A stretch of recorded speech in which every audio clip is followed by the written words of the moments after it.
பொழிகள் நெடிய வயல்கள் எண்ணரும் பெருநாடு. கனியும் கிழங்கும் தானியங்களும் கணக்கின்றி தரும் நாடு. இது கணக்கின்றி தரும் நாடு, நித்தம் நித்தம் கணக்கின்றி தரும் நாடு. அனைவருக்கும் வணக்கம். நான் சாவித்திரிபாய் பூலே, இந்தியாவின் முதல் பெண் ஆசிரியர். நான் இப்பொழுது பேச எடுத்துக்கொண்ட தலைப்பு தேசபக்தி. இந்திய குடியரசு திருநாளில் தேசபக்தி குறித்து உங்களோடு பேச போகிறேன். குடியரசு என்றால் நாம் அறிந்து கொள்ள வேண்டும். குடிமக்களின் அரசாக தேசத்தை நாம் கட்டமைத்திருக்கிறோம். மக்களால் தேர்ந்தெடுக்கப்பட்டவர்கள் சட்டத்தின் ஆட்சியை நிலைநிறுத்துவதே குடியரசு. தனிப்பட்ட விருப்பு வெறுப்பு இல்லாமல் தேசத்தின் நலனை காப்பதே ஒவ்வொருவரின் கடமை. ஒவ்வொரு தேசமும் தனது குடிமக்களால் பெருமை பெறுகிறது. அப்படித்தான் இந்தியாவும் இந்திய மக்களால் பெருமை பெறுகிறது.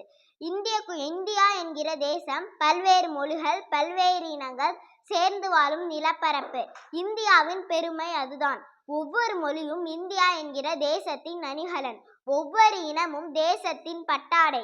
தனித்துவம் கொண்ட தேசத்தின் மக்கள் நாம். இங்கு மதங்கள் பெரிதல்ல, மானுடம்தான் பெரிது. இங்கு சாதி பெரிதல்ல, சமத்துவம் தான் பெரிது. எல்லா மொழிகளும் சிறப்பு மிக்கதே. வலிமையான தேசத்தை கட்டமைக்க தனித்துவத்தை காக்க வேண்டும். நம்ம ஆறு, காடு, மலை, கடல் வளங்களை பாதுகாக்க வேண்டும். வயல்வெளிகளை பாதுகாக்க வேண்டும். பசுமையை பாதுகாக்க வேண்டும்.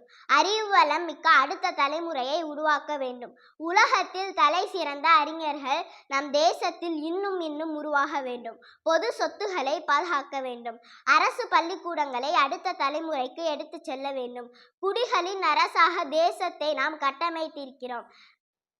நல்ல தலைவர்கள் நாட்டுக்கு வேண்டும். பள்ளி மாணவர்கள் அரசியல் பயில வேண்டும். தொழில் வளம் பெருக வேண்டும். நல்லவை எல்லாம் நாட்டில் நாளும் நடக்க வேண்டும். நாடா வளர்த்தது நாடு என்பது வள்ளுவர் வாக்கு. வள்ளுவரின் திருக்குறள் தேசம் முழுமைக்கும் அறநூலாக ஆக்கப்பட வேண்டும். வாழ்க இந்தியா, வளர்க தமிழ். நன்றி, வணக்கம்.